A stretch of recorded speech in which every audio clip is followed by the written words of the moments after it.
श्री रहदास जी अपने गिरधर लाल जी लेकर के मेड़ता पहुंचे। सावधानी से सुनना, मेड़ता जहां मीराबाई विराजती थी। अपने ठाकुर की सेवा करते थे श्री रहदास जी, और सेवा करने के बाद में फिर प्रवचन करते, समस्त गांव के लोग आकर के श्रवण करते। मीराबाई की माताजी जाती थी कथा सुनने। एक दिन मीराबाई बोली हम भी चलें कथा सुनने। माताजी बोली तू अभी छोरी है, अभी तू नेक्सी सी लाली है, तू कथा कहां समझेगी, तू रहने दे। मीराबाई बोली हमारो घर मन ना लगे, आप हमें संगी ले चलो। तो माताजी मीराबाई को संग लेकर के आ गए। अब मीराबाई प्रवचन सुन रही थी। प्रवचन सुनते ही उनकी दृष्टि पड़ी, पीछे विराज रहे हैं श्री गिरधर लाल, गिरधर गोपाल। मीराबाई ने जैसे ही उनको देखा, देखते ही मन में यह भाव उत्पन्न हुआ कि इनको तो शायद मैं जानती हूं, मेरा इनसे परिचय है। अपनी माँ से पूछने लगी, माँ ये कौन है, ये जो पीछे बाकी अदा में खड़े हैं, एक भुजा ऊपर करके खड़े हैं, ये कौन है? बोले ये बाबा के अर्चावतार हैं, ये बाबा के सेव्य ठाकुर जी हैं। मीराबाई बोली आप जरा इनको नाम पूछो ना, इनको नाम कहा है? बोले अब कहा करे तू बाबा करे ना। बोले नहीं मोकू कछु आभास है रहे है, आपने पूछो तो सही। मीराबाई की माताजी ने रहदास जी से पूछा, बाबा हमारी लाली जिज्ञासा कर रही है, आपके ठाकुर जी को नाम क्या है? रहदास जी बोले गिरधर गोपाल। गिरधर गोपाल सुनते ही मीराबाई का हृदय का मयूर नृत्य करने लगा। रहदास जी के चरणों में प्रणाम किया और कहने लगी, आप इनको ये नाम गिरधर गोपाल कैसे पड़ा, मुझे बता सकते हैं? रहदास जी बोले इंद्र का मान बढ़ गया था, ब्रजवासी इतनी सेवा करते थे, तो उसके मान को घटाने के लिए और ब्रजवासियों की सेवा सद वस्तु को प्राप्त हो, सद स्थान पर लगे, उसके लिए श्री बालकृष्ण प्रभु ने नख पर धार लियो गिरिराज, नाम गिरधारी पायो है। जैसे ही नख पर गोवर्धन पर्वत धारण किए, सो इनको नाम गिरधर गोपाल पड़ गए। मीराबाई के नेत्रों में आंसू आ गए और रहदास जी के चरण पकड़ के मीराबाई कहती हैं, प्रभु ये आपके ठाकुर जी नहीं है, ये मेरे ठाकुर जी हैं, और ये मेरे पास आने के लिए आपका सहारा लेके आए। रहदास जी का ताम्र वर्ण हो गया। बोले कैसी बात कर रही हो, मैं कब से सेवा कर रहा हूं इनकी, और तुम कह रही हो तुम्हारे हैं? तब मीराबाई ने अपने पूर्व जन्म की कथा बताई। कौन है मीराबाई? भगवान के एक मित्र सुबल का ब्याह पूर्व जन्म में मीराबाई से हुआ था। मीराबाई जब अपने पूर्व जन्म में थी, तब उनका ब्याह भगवान के मित्र सुबल के साथ हुआ।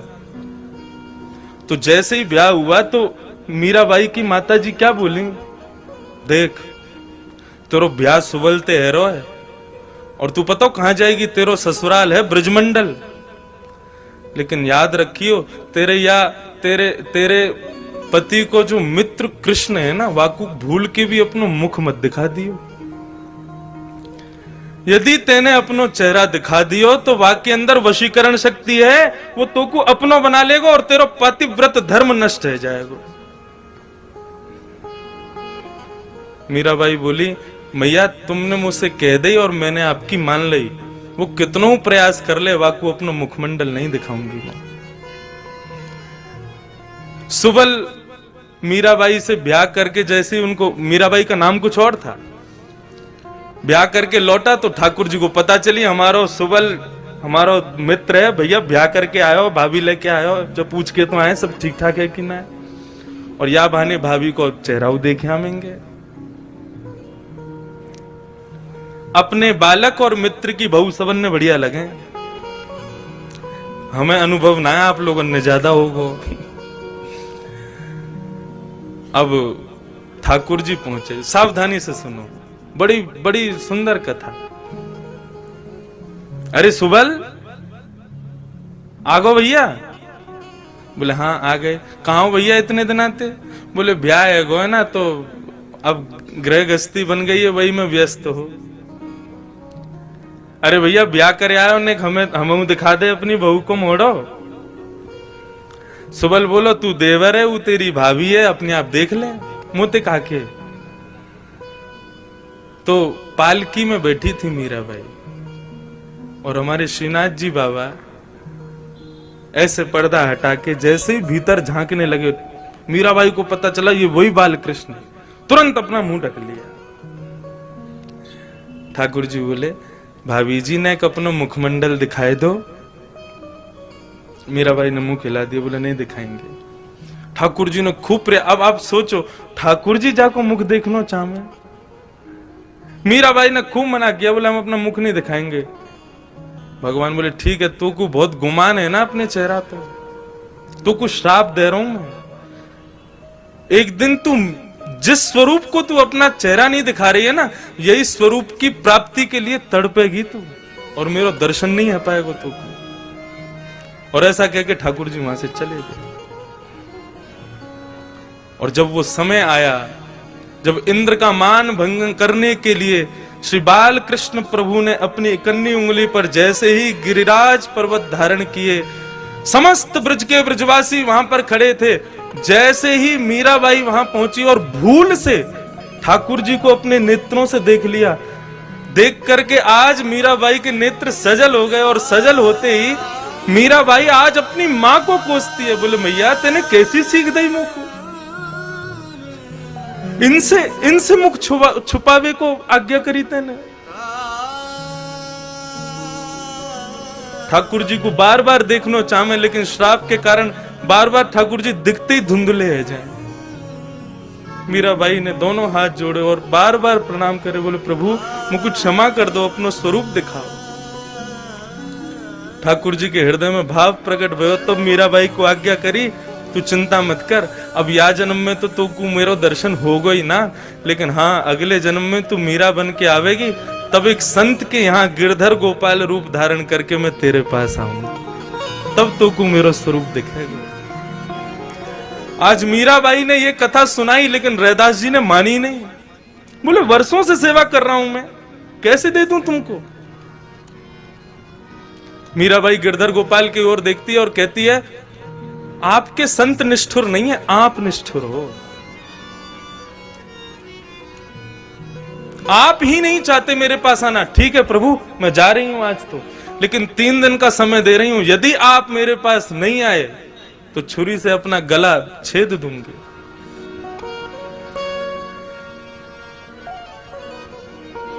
चली गई मीराबाई।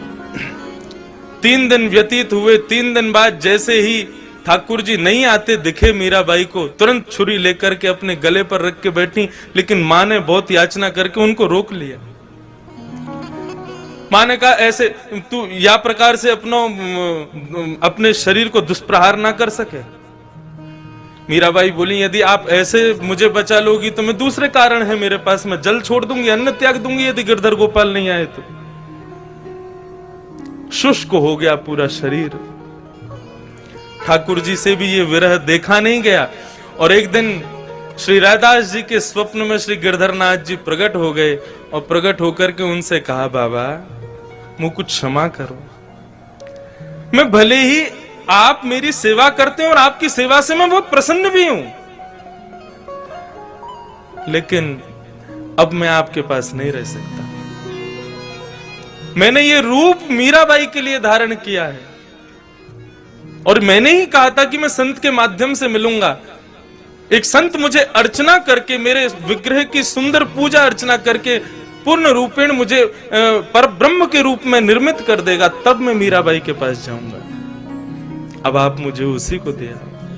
अब जब स्वयं ठाकुर जी की आज्ञा हो गई, फिर रैदास जी कैसे रुकते।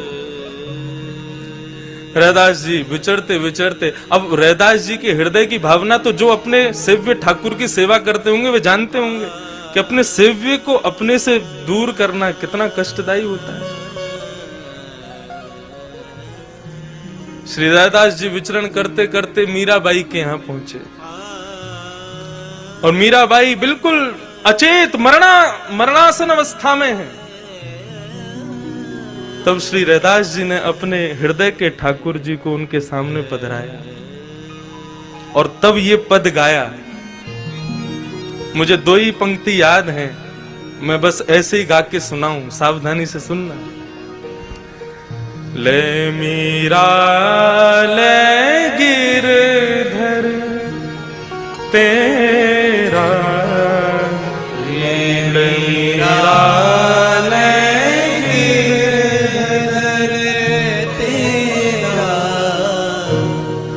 ले मीरा ले गिरधर तेरा, ले मीरा ले गिरधर तेरा, सेवा पूर्ण भई अब मेरी, सेवा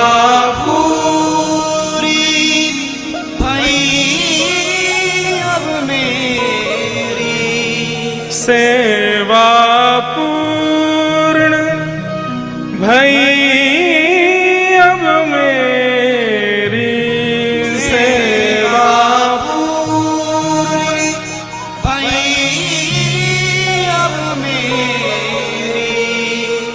जागा भाग है तेरा बेटी, ले मीरा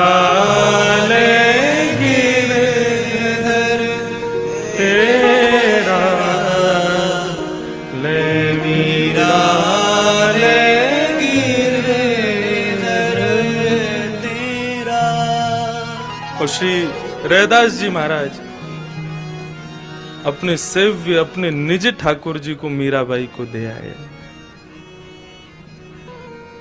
और उसी दिन इसी राजस्थान की भूमि पर भक्त मीरा का द्वितीय जन्म हुआ। ऐसी भक्ति के अलग जगाई। आज भले ही अपने देह से ना हो, लेकिन अपनी वाणी से, अपने कृत्यों से आज भी मानो ऐसा लगता है कि मीराबाई रात्रि में सब सो जाते हैं, ठाकुर जी भी शयन करते हैं हम लोगों के लिए, लेकिन कपाट बंद होते ही मानो मीराबाई जैसे भक्तों के साथ में ही लीला करते हैं। ये भक्ति की वो परिणति है जहां तक हर वैष्णव पहुंचना चाहता है, लेकिन संसार के माया के कारण नहीं पहुंच पाता। तो वही भाव, ये कथा क्यों कह रहा हूं मैं, अर्चावतार का ये स्वरूप है कि वो एक को संयोग देता है तो किसी को वियोग दे के आया है, और आपको संयोग दिया है तो एक दिन आपको भी वियोग देगा। आज नहीं तो कल भले ही मेरे वंश में आगे के लोग गिरधर लाल की सेवा करें, लेकिन मुझसे तो सेवा जाएगी ही ना। इसलिए अपने अर्चावतार को जितना हो सके, अपने नन्हे से गोपाल जी या जो भी आपके घर में अर्चावतार के रूप में विराज रहे हैं, उनकी खूब सेवा करो। वे आपकी सेवा से निरंतर प्रसन्न रहें, ये भाव रखो। वे सत्य स्वरूप हैं, उनका अर्चक बदल सकता है लेकिन वे कभी नहीं बदलेंगे, वे निरंतर सत्य रहेंगे। दूसरी बात, चैतन्य हैं वे। हमारे शास्त्रों में वैष्णवों के लिए 2 अपराध बताए गए, भगवान से विमुख होने के 2 अपराध। और वो 2 अपराध कौन से हैं? पहला अपराध तो यह है कि अपने घर में विराज रहे ठाकुर जी में अर्चावतार में मूर्ति भाव रखना, ये सबसे पहला अपराध है। वे चैतन्य हैं। आपके हृदय का भाव ऐसा ही होना चाहिए कि जिस प्रकार मुझे भी सर्दी लगती है, मुझे भी गर्मी लगती है, मुझे भी भूख लगती है, पुष्टि क्या है? यही तो पुष्टि है। वे ठाकुर साक्षात लाडले लाल के रूप में ही विराज रहे हैं। श्रीनाथ जी महाराज जिस सेज पर विराजते हैं, उस सेज को सेज नहीं माना जाता। वो सेज क्या है? जिस स्थान पर श्रीनाथ जी विराजन उस स्थान को माना जाता है कि ये श्री यशोदा जी की गोदी है और गोदी में लाला बैठे हैं। पिछवाई जो है वो किसका भाव है? जो पीछे हम मसनद लगाते हैं, ऐसे श्रीनाथ जी की भी मसनद लगती है। ठाकुर जी भी पीछे अपने पिछवाई तो रखते हैं सहारे के लिए, तो उसको हमारी दृष्टि में तो वो दिखेगा कि ठाकुर जी सहारा ले रहे हैं, लेकिन वो भाव क्या है? बोले ये यशोदा जी का पेट है। जैसे बालक गोद में बैठता है ना, पीछे कमर लगा के मैया के, ऐसे ठाकुर जी बैठे हैं। ये सब भाव ही तो हैं। और भाव ये स्थित हो जाए तो वहां वास्तव में ऐसा ही लगेगा कि यशोदा जी बैठी और यशोदा की गोद में लाला बैठे। लेकिन भाव नहीं हो तो बस ये लगेगा कि अब ऊपर भुजा करके और ठाकुर जी ऐसे बस श्रीनाथ जी के रूप में बैठे हैं। वे चैतन्य हैं, उनमें मूर्ति का भाव तो उत्पन्न। श्रीमद् भागवत में तो ऐसा लिखा है, ठाकुर जी को मूर्ति समझने वाले के दर्शन करके हम तो अपवित्र हुए, हमारे वस्त्र भी अपवित्र हो गए। वे साक्षात लाला हैं, साक्षात गोपाल जी, वे चैतन्य हैं। अपने घर के ठाकुर की भी आप सेवा करें तो यही भाव रखें कि वे चैतन्य हैं। उनको भी सर्दी लगती है, उनको भी गर्मी लगती है। अब ऐसी सर्दी में दिल्ली में, वृंदावन में लोग सेवा तो करते हैं, ठाकुर जी को जड़ेदार कपड़े पहनाते हैं, उनको भी तो चुभता होगा।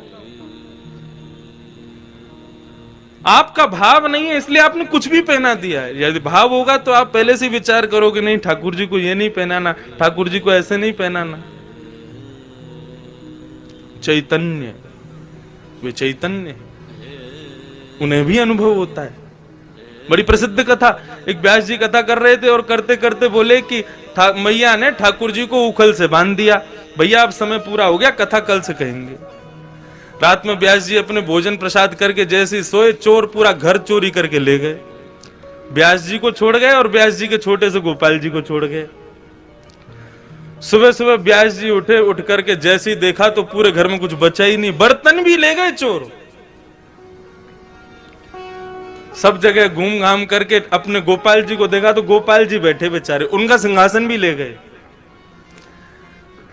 व्यास जी गोपाल जी के सामने बैठे और बैठ करके बोले, गला फाड़ फाड़ करके आपकी कथा सुनाते हैं पूरे विश्व को, सदैव आपकी सेवा करते हैं, आपके लिए भोग बनाते हैं, घर में कोई भी सामग्री आए पहले आपको प्रदान करते हैं। इतने परिश्रम से घर बनाया, सब सामग्री इकट्ठी करी, और कल रात को क्या थोड़ा सा थक के गहरी नींद में सो गया तो मेरी रक्षा भी नहीं की आपने। वैसे पूतना को मार दिया 6 दिन की उम्र में, अघासुर, बकासुर, धेनुकासुर सबको मार दिया। इतनी सामर्थ्य तो आप में 7 वर्ष की उम्र में ही आ गई।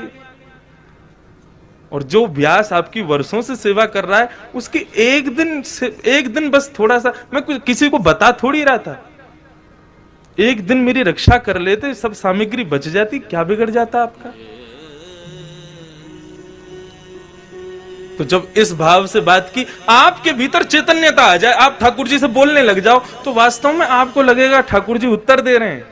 जब वो व्यास जी ऐसे बात करने लगे तो लड्डू गोपाल बोल पड़े, हमें काय को डांट रहे हो, हमारी गलती थोड़ी है।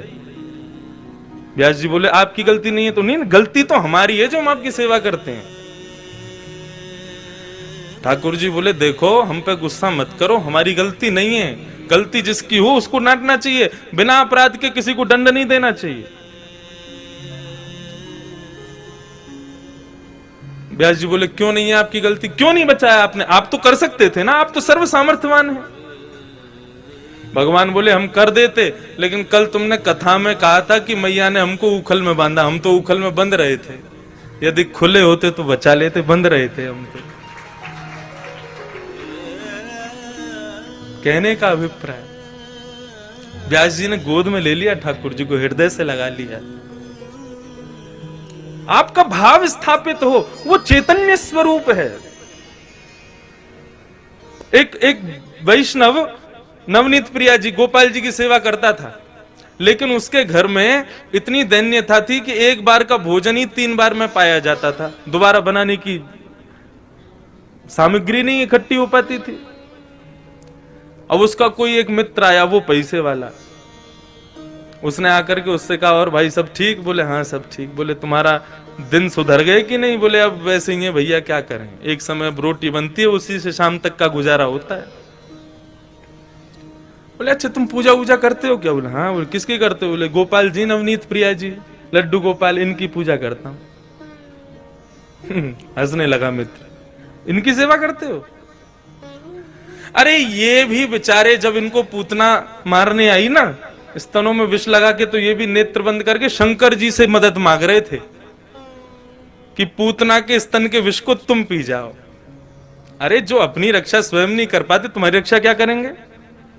इनसे बड़े शंकर जी हैं, शंकर जी को लियाओ, तुम उनकी सेवा शुरू कर दो।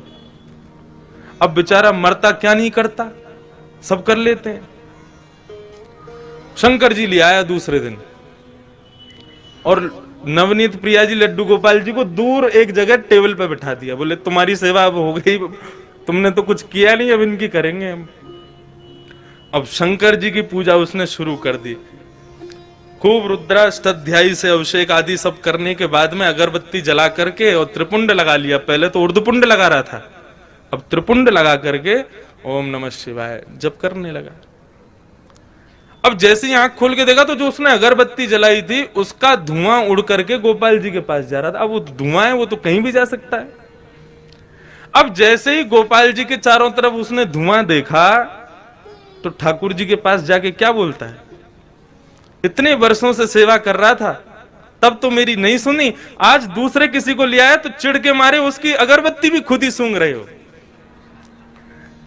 और ठाकुर जी को बोला तुमको यहां बैठने ही नहीं दूंगा, अलमारी में बंद करूंगा। जैसे ही ठाकुर जी को इस भाव से उठाया, ठाकुर जी प्रकट हो गए वहां पर, चरणों में गिर पड़ा। बोले महाराज आपने आज तक मुझे दर्शन नहीं दिए, शंकर जी के आती दर्शन कैसे हो गए? बोले देख ये भेद बुद्धि मत रख, मुझ में शंकर जी में कोई भेद नहीं है, और शंकर जी आए इसलिए दर्शन दिए ऐसा भी नहीं है। तो बोले क्यों किए, फिर क्यों दिए दर्शन आज आपने? बोले कल तक तुझे ये नहीं लगता था कि मेरी नांग सूंघती भी है, कल तक तुझे ये नहीं लगता था कि मुझे भी जलन हो सकती है, लेकिन आज तेरे भीतर ये भाव आया कि मैं चैतन्य हूं, ये अगरबत्ती मैं भी सूंघ रहा हूं, मुझ में भी एक जलनशीलता आई है, मतलब मैं साधारण मूर्ति नहीं, मैं चैतन्य हूं। जब तेरे हृदय में ये भाव आया तो मैं पीछे क्यों हटूं, मैं भी प्रकट हो गया, मैं भी क्यों मूर्ति तक रहूं? जब तू ही मुझे इतना ऊपर पहुंचा चुका है तो मैं भी प्रकट हो गया। तो ठाकुर जी का दूसरा स्वरूप भागवत कहती है चैतन्य। उनमें सदैव वही भाव रखो, ये चैतन्य है। एक बार को मंदिर में विराज रहे ठाकुर में हमारी चैतन्यता का भाव रहता है कि नहीं ये ठाकुर जी हैं, इनके सामने बेल्ट नहीं पहननी, इनके सामने जींस नहीं पहननी, इनके सामने ऐसे नहीं जाना। लेकिन अपने घर के ठाकुर के सामने भी हम लोगों के अंदर चैतन्यता का भाव तो रहता नहीं। 2 दिन के लिए उदयपुर में महाराज किसी का ब्याह हो रहा है हमारे परिवार में, और 2 दिन के लिए जाना है पूरे घर को। 80-80 हजार रुपए के सबने कपड़े बनवाए अपने, सब लोग जाएंगे ठाकुर जी के आगे मिश्री रख जाएंगे। बोले हम तो जा रहे हैं उदयपुर, वहीं ब्याह में रहेंगे, थोड़ा आनंद करेंगे, आप मिश्री का भोग लगाओ। तुम रह लोगे 2 दिन मिश्री पे? नहीं रह सकते। सब लोग इधर देखो, सावधानी से एक बात बता रहा हूं मैं, इस बात को समझ लेना। ये 24 अवतार तो ठाकुर जी के हैं ही हैं, ये 25वां अवतार जो अर्चा अवतार है, ये ठाकुर जी ने क्यों धारण किया? हमारे घर में ठाकुर जी अपनी सेवा कराने के लिए क्यों पधारे?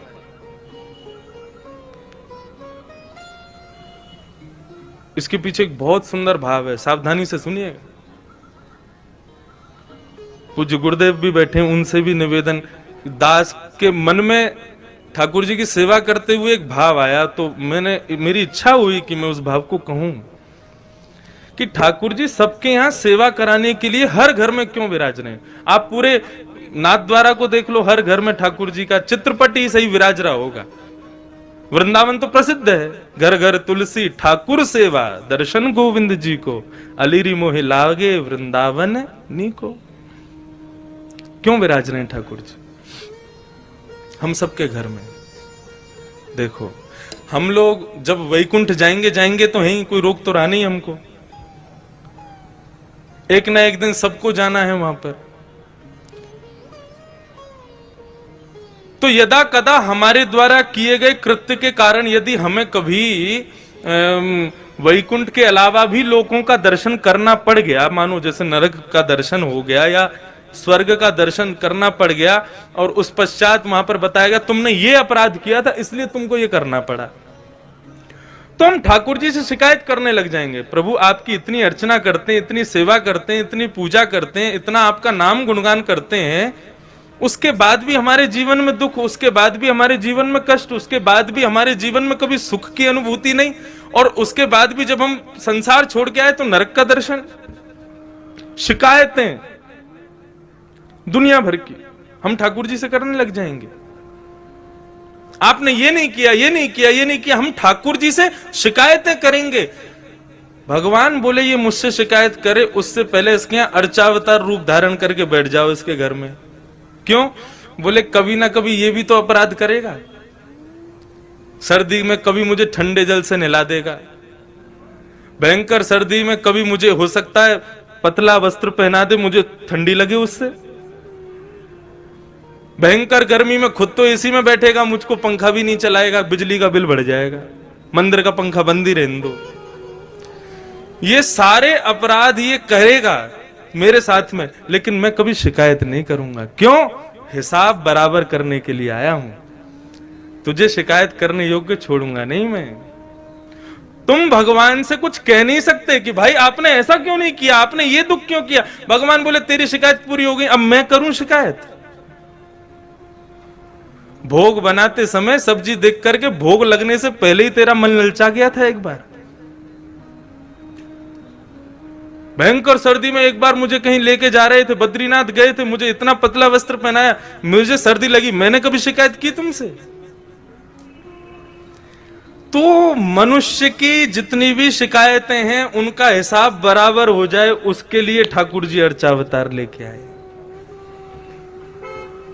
कि आप ठाकुर जी से कुछ कह ना सको। यदि आपने कहा तो फिर ठाकुर जी कहेंगे। कितना भी प्रयास कर लेना, कितनी भी कोशिश कर लेना, अर्चावतार में एक ना एक अपराध तो हम करते ही हैं, लेकिन ठाकुर जी कभी कुछ नहीं कहते। तो वही चैतन्य है। और ठाकुर जी का तीसरा स्वरूप है आनंदम परमानंदम। ठाकुर जी आनंद स्वरूप है। श्रीनाथ जी का स्वरूप परमानंद प्रदान करता है। हमारे बाल कृष्ण प्रभु ने दुनिया भर के रूप धारण किए, कहीं पर बांसुरी बजा रहे हैं, श्री राधा वल्लभ जी में रोज ब्याह कर रहे हैं, बिहारी जी में नित्य मनोरथ कर रहे हैं, श्री गोपीनाथ गोविंद देव जयपुर में विराज रहे हैं, उनके भी